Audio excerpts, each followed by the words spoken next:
Continuamos con la siguiente parte de hipertensión arterial en base a nuestra bibliografía. Ahora, para definir nosotros hipertensión arterial, ¿ok?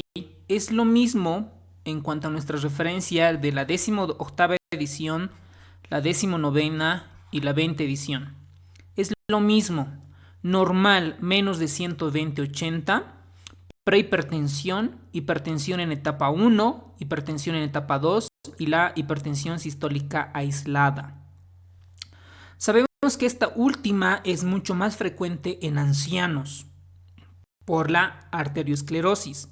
El diagnóstico se realiza de 2 o más lecturas de presión arterial en un sujeto que debe estar sentado, no debe estar cansado, no debe haber tomado en las últimas 18 horas café, etcétera. Muchos requisitos durante 2 o más visitas extrahospitalarias.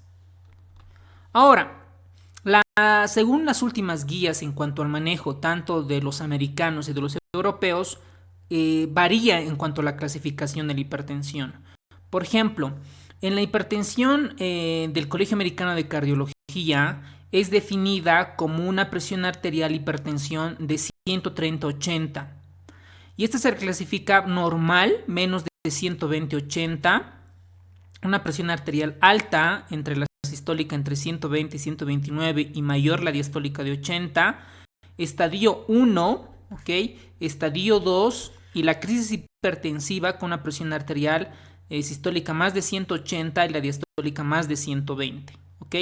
Esto es la clasificación del Colegio Americano de Cardiología. De los europeos, ellos tienen una presión arterial óptima, menos de 180, de 120/80, una presión arterial normal, es decir, con estas variables, normal alta, hipertensión de grado 1, 2 y 3 y la presión sistólica aislada.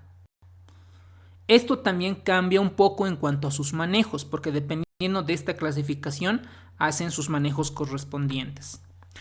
Ahora, ¿qué pasa en los niños y adolescentes? La presión sistólica y la diastólica debe de estar mayor del percentil de 95, que corresponde a su edad, género y talla, para decir que el paciente tenga hipertensión. Prehipertensión entre los percentiles 90 y 95. Ojo con eso, posible pregunta de examen. Ahora, para el diagnóstico de hipertensión, por ejemplo, hay unos tips importantes. Si un paciente viene con una crisis hipertensiva más de 180/110 que se presenta como urgencia hipertensiva, ahí ya tienes el diagnóstico, no necesitamos una confirmación adicional, por si acaso. Ahora, el mapa, que es el monitoreo ambulatorio de la presión arterial, es el método preferido, ¿no? La tendencia va a eso, a que el diagnóstico se realice por mapa. Todos los pacientes que tengan una presión arterial elevada debe confirmarse mediante una medición de presión arterial fuera de la oficina, fuera del consultorio, y con eso se hace preferentemente con el mapa. Con el mapa te dan muchos datos porque te predice los eventos cardiovasculares mejor que las lecturas de la presión en el consultorio, porque te dice cómo está en el día, cómo está en la noche, etc. Y ahora vamos a ver qué son los no dippers.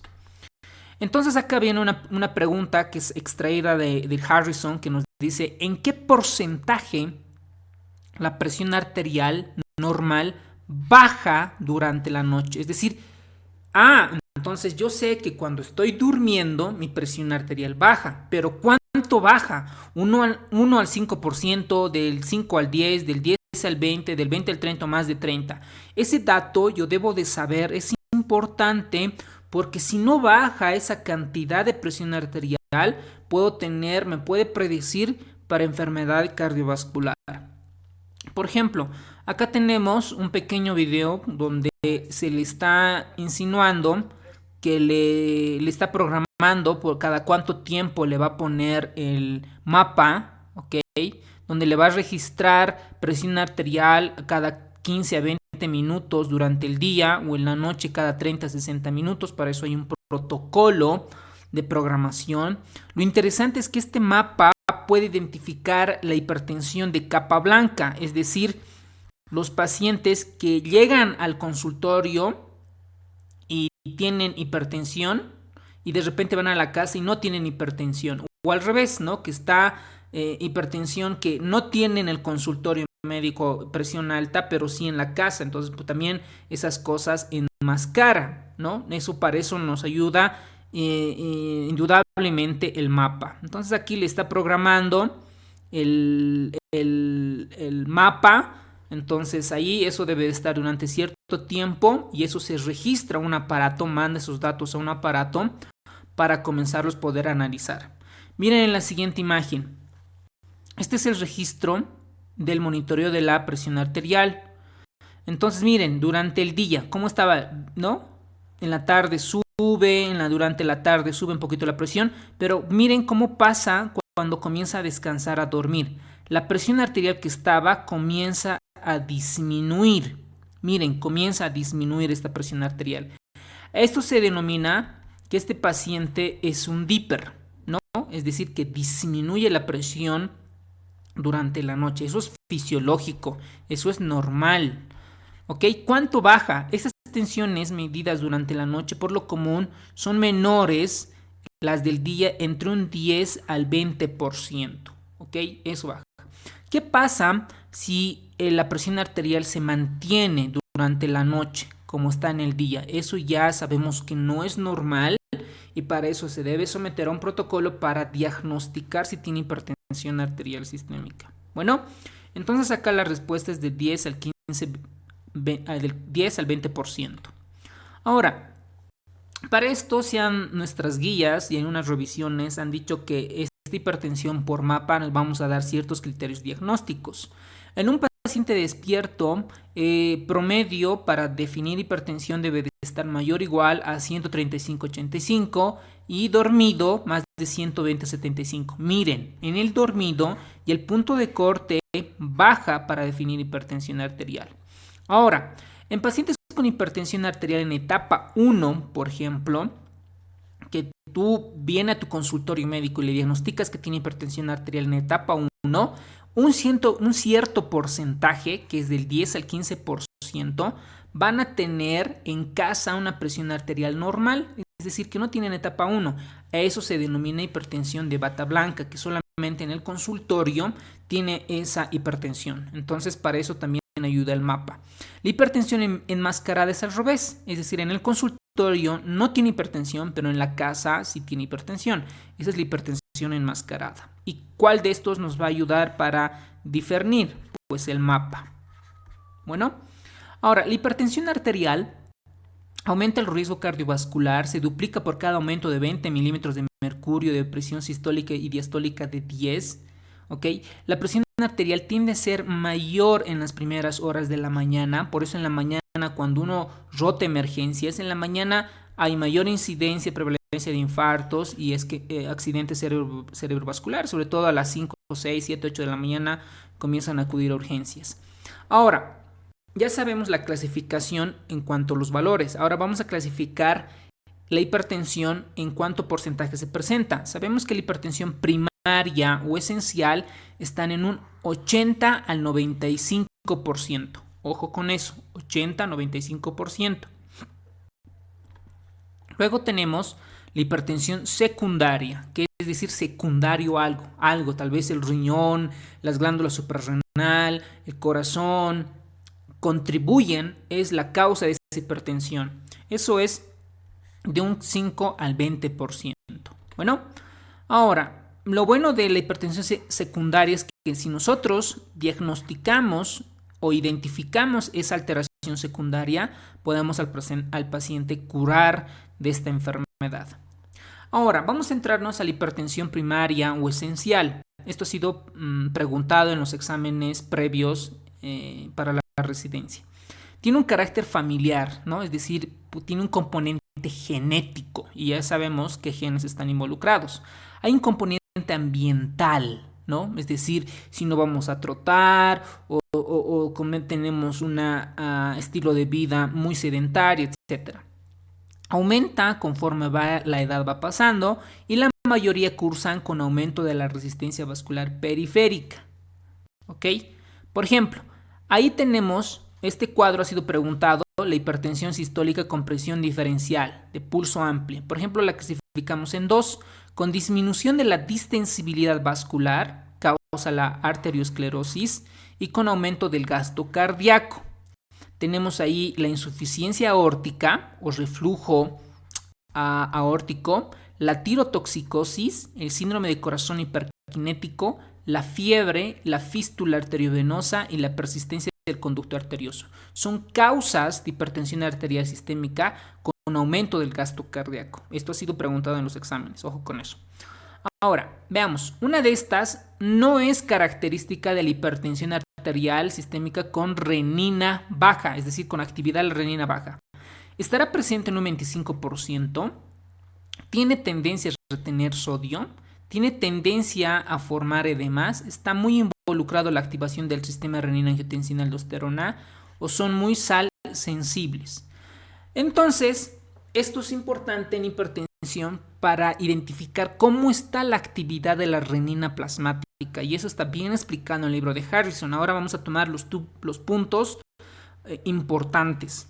Por ejemplo, la actividad de la renina plasmática elevada se ha identificado en un 10 al 15%. ¿Ok? Cuando, a ver, tú te imaginas, tienes alta renina y por lo tanto se activa el sistema de renina-angiotensina-aldosterona. ¿Qué pasa con el angiotensinógeno? Hay vasoconstricción. Entonces estos pacientes tienen tendencia a la vasoconstricción. Es decir, la causa de su hipertensión probablemente ahí figura más la vasoconstricción.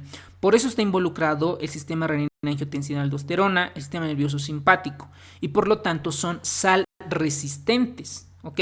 Entonces alguien se plantearía ¿cuál sería el mejor tratamiento para estos pacientes? Pues si está involucrado el sistema de renina-angiotensina, están los IECAS, los ARAS y probablemente algo que vaya a antagonizar el sistema nervioso simpático.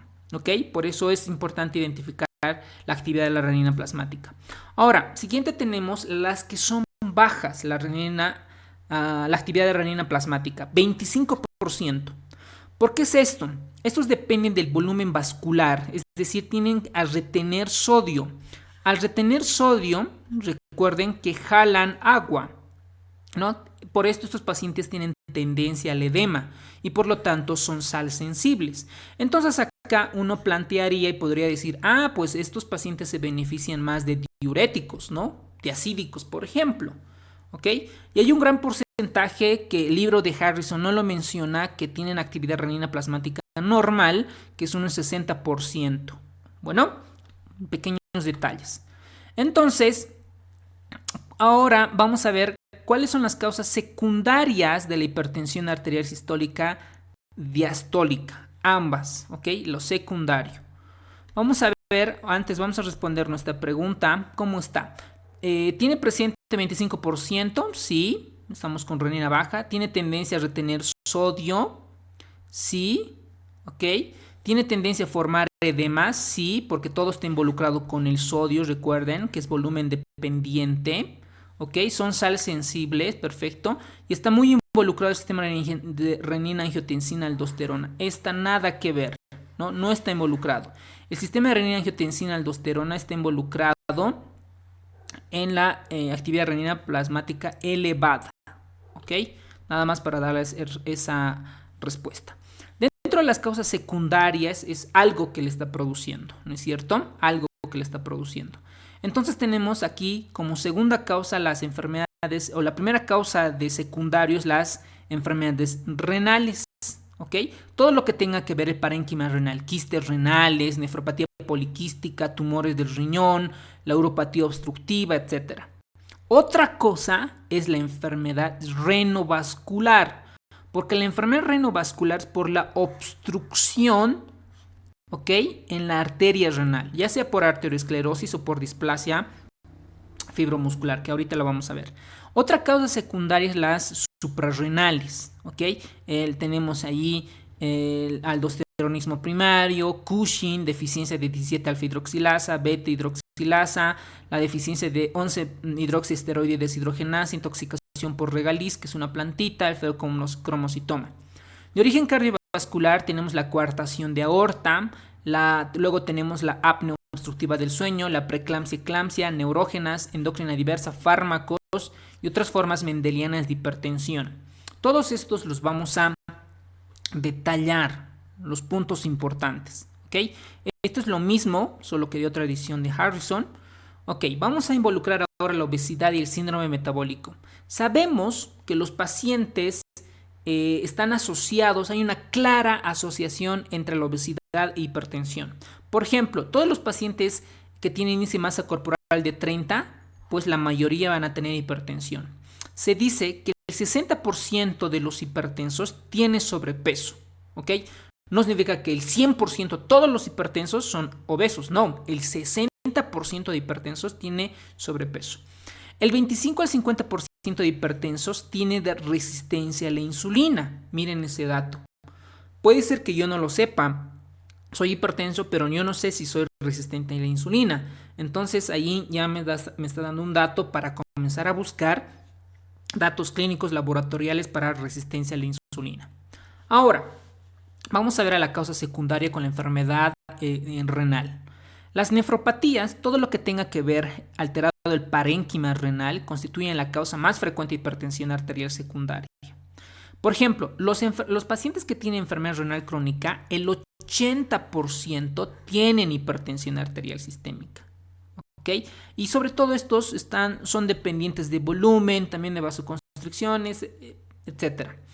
La proteinuria, cuando tiene más de 1000 miligramos día, eso ya nos hace sospechar que ya es que ya existe una nefropatía primaria, es decir, algo ya al riñón le está pasando. Bueno, una de estas no se sospecha en enfermedad renovascular. Ojo con, están diciendo renovascular. ¿En cuál no sospechamos? En pacientes con hipertensión grave o resistente al tratamiento, en pacientes con pérdida reciente del control de la hipertensión, en pacientes hipertensos moderadamente intenso que de comienzo reciente, mejoría de la función renal porque estamos usando IECAS, o todos los datos son sugestivos de enfermedad renovascular. Ahora vamos a entrar a la parte renovascular. Esta hipertensión renovascular es porque se obstruye, algo ocluye el flujo sanguíneo renal, ¿ok? ¿Por qué se puede obstruir? Porque hay una arteriosclerosis, ¿ok? Hay una placa aterosclerótica o hay una displasia fibromuscular. Cuando se afecta, cuando se obstruye, se activa el sistema renina-angiotensina-aldosterona, creando un círculo vicioso, mayor hipertensión, deterioro de la función renal, ¿ok? La causa en las personas mayores, la primera causa es la arteriosclerosis, que suele ser unilateral, ¿ok? La obstrucción. Mientras que la displasia fibromuscular es mucho más presente en las mujeres caucásicas y suele ser bilateral la obstrucción, ¿ok? Esas son las dos causas. ¿En qué caso se debe sospechar? Y ahí va nuestra pregunta. Hipertensión renovascular se sospecha cuando es resistente a tu tratamiento antihipertensivo, porque hay una pérdida reciente de control de la hipertensión, porque la hipertensión moderadamente intensa es de comienzo reciente, recién ha empezado su hipertensión. Y el dato clave en esto, y es muy preguntado en los exámenes de residencia, cuando hay un deterioro inexplicable de la función renal, es decir, comienza a elevarse la creatinina, cuando justo has indicado un enalapril, has indicado un losartán, etc., se comienza a elevar la creatinina. Entonces eso te hace sospechar que este paciente pudiera tener una obstrucción en el flujo sanguíneo renal. Y si nosotros auscultamos el abdomen en el flanco, puede haber un soplo porque hay una obstrucción, ¿no es cierto? ¿Y cómo vamos una vez que nosotros sospechamos esta patología, nosotros debemos de confirmar? ¿Y cómo vamos a confirmar? El gol estándar es la arteriografía renal, porque ahí con la arteriografía dices cómo está, qué tanto de obstrucción existe. Pero a veces nosotros necesitamos usar métodos no invasivos, como por ejemplo el ecodoppler de arterias renales, la angiografía. Otros métodos diagnósticos como la grafía con radionucleósidos. Hay datos que nos van a sugerir sugerir que el paciente pudiera tener esta enfermedad, como por ejemplo en la gamografía, la menor captación relativa por el riñón afectado que contribuye a menos del 40% de la función renal total, captación tardía del lado afectado y la desaparición tardía del medio de contraste en el lado afectado. Son datos que nos hacen sospechar por gamografía. Y si está obstruida el flujo sanguíneo renal, ¿qué vamos a ver? Desobstruir, ¿no? Para eso tenemos la angioplastía renal transluminal cutánea, la colocación de una endoprótesis o en algunos casos la revascularización quirúrgica renal. Esto depende si es por etiología, es por arteriosclerosis o pues por displasia, depende. Hay un protocolo, es un tema grande de la hipertensión renovascular para los nefrólogos. ¿Ok? Entonces, ¿en qué no se sospecha el inciso D? Porque hay mejoría de la función. Al contrario, se sospecha porque hay un deterioro, porque hay aumento de la creatinina y una disfunción renal por el uso de IECAS. Y es un dato interesante, llamativo para sospechar hipertensión renovascular. Ahora, otra causa de hipertensión es el aldosteronismo primario. ¿Ok? Cuando la aldosterona funciona de manera exagerada por algo, ¿ok? Entonces esto no depende del sistema renina-angiotensina, porque sabemos que la aldosterona se secreta en la parte glomerular de las glándulas suprarrenales, ¿ok? Normalmente estos pacientes suelen tener hipertensión, o sea, tienen aumento en el sodio, ¿ok? Y justamente la anterior semana vemos un pacientito así, que tenía 159 de sodio, teníamos potasio de 2.9 y tiene una presión arterial sistólica de 170. Con estos datos, y si este paciente pudiera tener algo anormal en el sistema renina-angiotensina aldosterona, justamente en la aldosterona. Y por lo tanto hay menor actividad de la renina, porque claro, si tuviera mayor actividad de la renina, pues estaría involucrado el sistema renina-angiotensina aldosterona, pero acá no está involucrado el sistema renina-angiotensina, solamente la aldosterona, ¿ok? Es causa del 2 al 15% de pacientes hipertensos. Si se diagnostica, se puede curar. El 60-70% de los pacientes tienen un adenoma suprarrenal, productor de aldosterona. Y estos pacientes, además de tener toda esta alteración, suelen tener intolerancia a la glucosa, poliuria, polidipsia, parestesias, debilidad muscular. Que estas dos son atribuibles a la hipocalemia. Ahora, ¿cuál es la causa de este hiperaldosteronismo primario? Un adenoma, en primer lugar. Segundo, una hiperplasia. ¿Cómo se diagnostica? Con tomografía de alta resolución, que pudieras ver datos menos de 3,03 centímetros, un gamagrama marcado con ciertos componentes para identificar, y se hace un test diagnóstico que se hace la aldosterona sobre la renina, que te ayuda al diagnóstico. Si tenemos una relación más de 30, es decir, alta aldosterona sobre 1, más una aldosterona más de 20 nanogramos por 100 ml, tiene una sensibilidad del 90% y una especificidad del 91% para que el paciente pudiera tener aldosteronismo primario, ¿ok? Para esto se debe confirmar con pruebas de secreción de aldosterona inapropiada.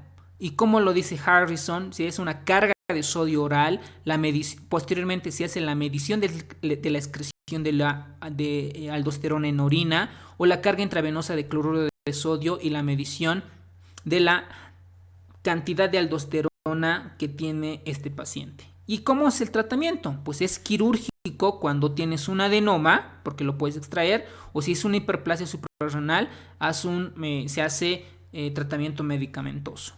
Bueno, vamos a la siguiente causa secundaria de hipertensión, el Cushing.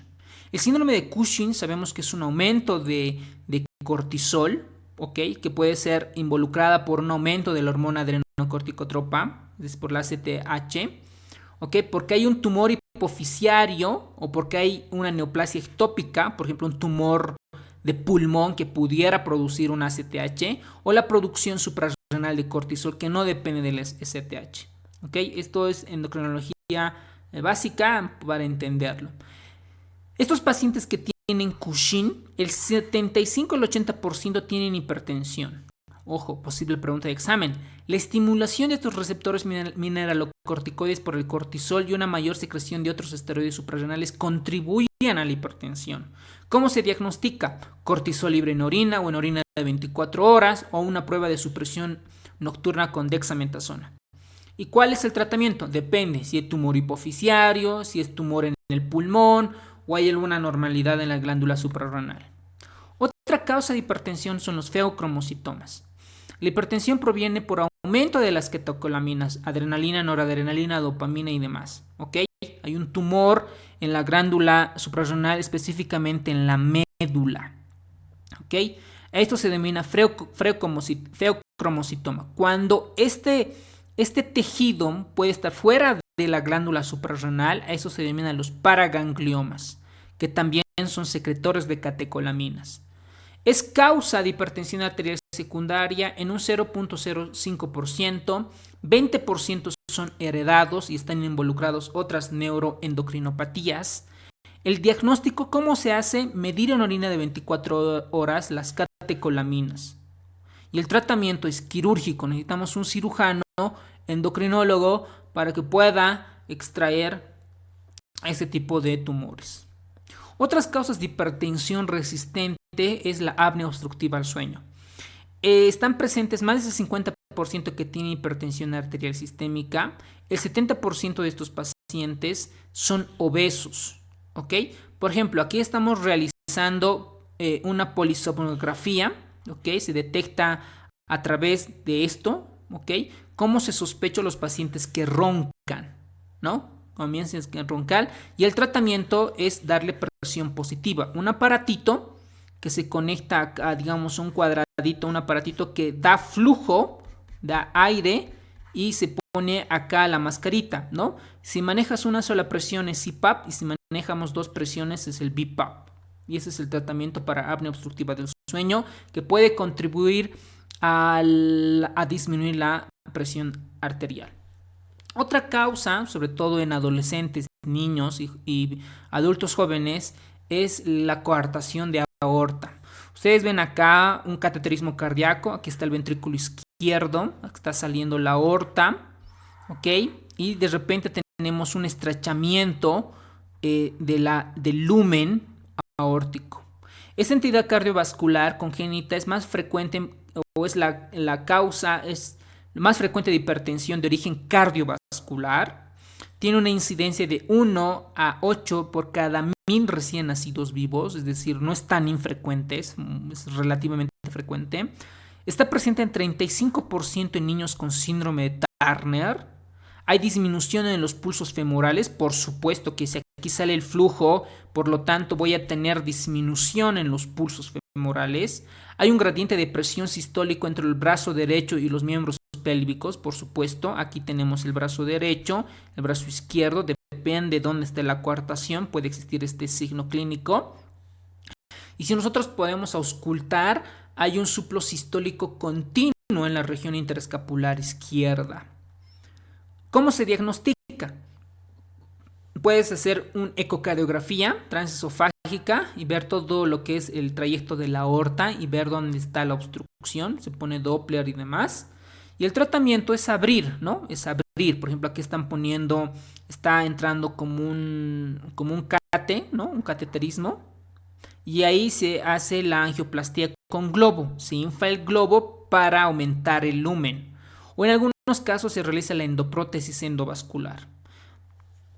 Siguiente. Luego tenemos las otras endocrinopatías que producen hipertensión.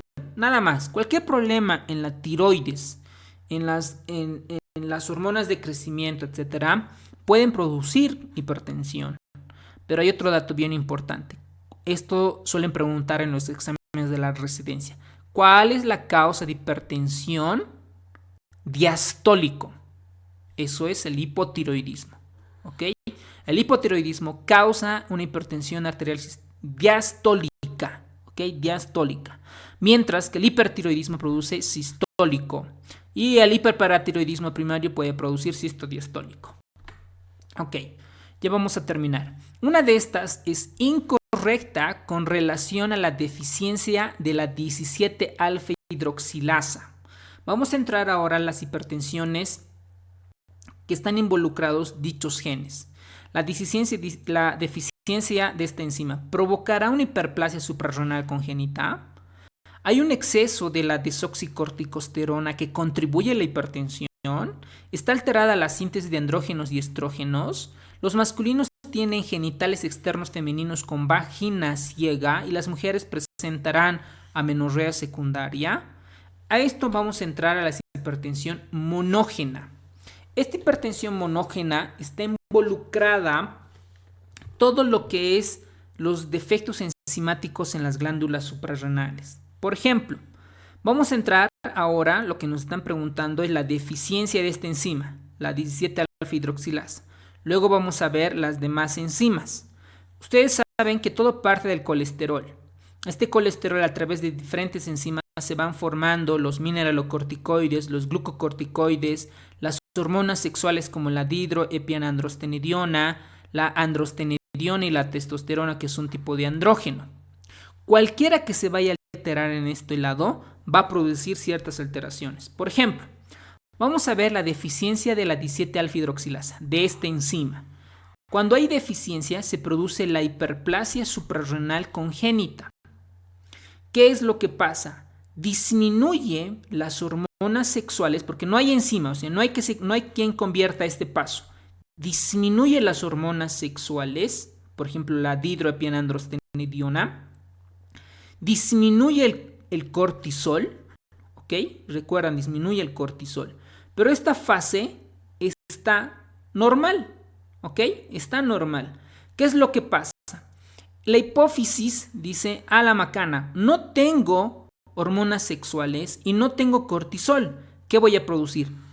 Voy a producir mayor cantidad de ACTH. Comienzo a producir.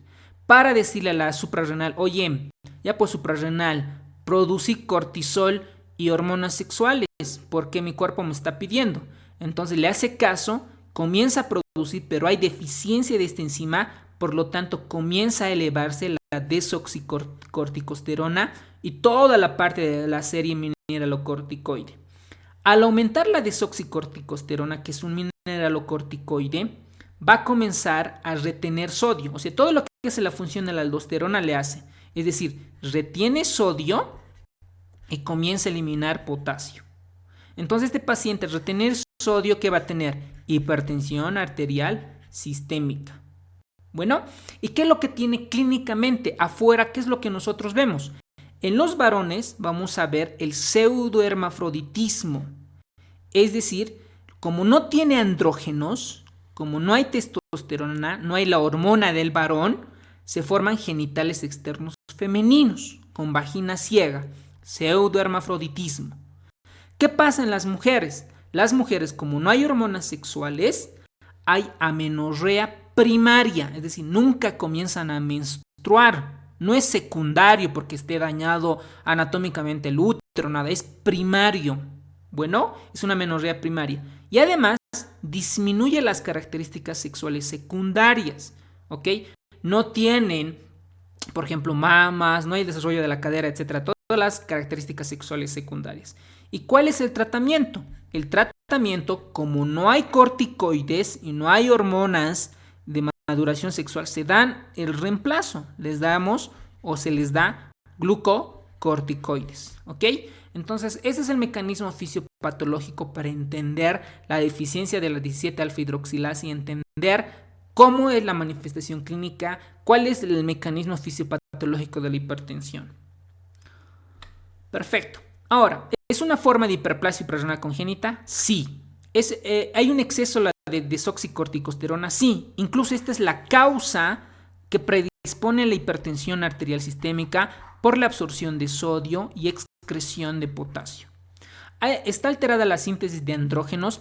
Claro, porque los varoncitos no tienen testosterona, no tienen andrógenos y no desarrollan las características masculinas. Lo mismo pasa con los estrógenos en las damas. Los masculinos tienen genitales externos femeninos, claro, por eso tiene hermafroditismo, eso se llama, ¿no? Con vagina ciega. Las mujeres presentan amenorrea secundaria, nada que ver, presentan amenorrea sí, pero es primario, ¿ok? Con disminución del desarrollo o de características sexuales secundarias.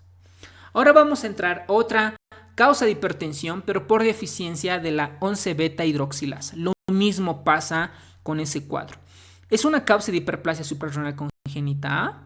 La síntesis de cortisol se reduce. Hay exceso de mineralocorticoide, como por ejemplo la desoxicorticosterona. Hay una infraproducción de andrógenos. Hay pacientes que son hipertensivos y hay virilización de mujeres. Ya todo lo va al contrario del otro. Vamos a ver. Acá nos dicen la deficiencia de la 11-beta hidroxilasa. Acá nos están diciendo. Acá. Esto no hay. Si no hay esto, esta enzima, no hay cortisol. Chao cortisol. ¿Me dejo entender? No, ya no hay cortisol.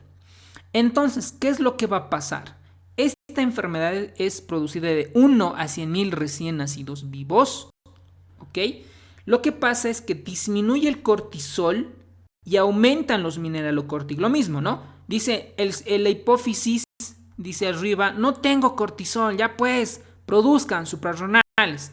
Y yo comienzo a dar la orden, dando la ACTH. La ACTH le pega a la glándula suprarrenal y comienza a producir todos estos componentes. Comienza a producir. ¿Qué produce aquí? Mineralocorticoides, sobre todo la desoxicorticosterona. ¿Ok? ¿Qué produce acá? Los andrógenos. Comienza a subir la testosterona. Y el paciente, ¿qué hace la testosterona en los varones? Hacen crecer los bigotes, la voz gruesa. ¿Y eso qué se denomina cuando pasa en las mujeres? Virilización. Y genitales ambiguos en niñas. Agrandamiento de pene en varones. Niños de mayor edad, pubertad precoz y talla corta. Todo por este mecanismo fisiopatológico. Además, ¿qué pasa? Hay acné, hirsutismo, mayor crecimiento de vello e irregularidades menstruales. ¿Ok? Lo mismo pasa, como hay aumento de mineralocorticoides, aumenta la absorción de sodio, excreción de potasio, y este aumento de sodio al volumen dependiente aumenta la precarga, aumenta el gasto cardíaco, aumenta la hipertensión arterial, aumenta la presión arterial. ¿Ok? Entonces ese es el mecanismo.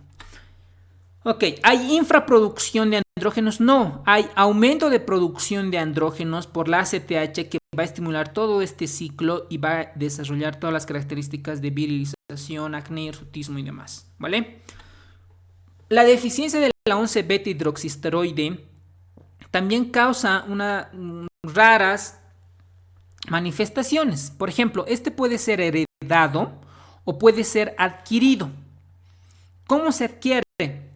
Por la intoxicación del ácido glicirricínico que está presente en la regaliz. Pues yo la verdad no sabía que era la regaliz. No es nada más que una planta que está por el Mediterráneo, pues que causa la deficiencia de esta enzima que es la 11-beta hidroxisteroide deshidrogenasa. Lo que pasa es que ya no lo inactiva el cortisol, o sea, ya no hay cortisona, simplemente hay mucho cortisol y todas las características manifestaciones clínicas del cortisol por fisiología que tú lo conoces.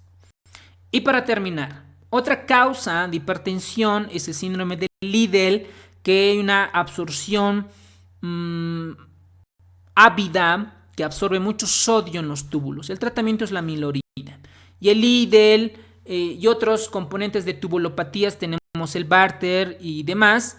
Y pues aquí tenemos un algoritmo en cuanto al potasio, dice menos de 3.5 el potasio, ¿ok?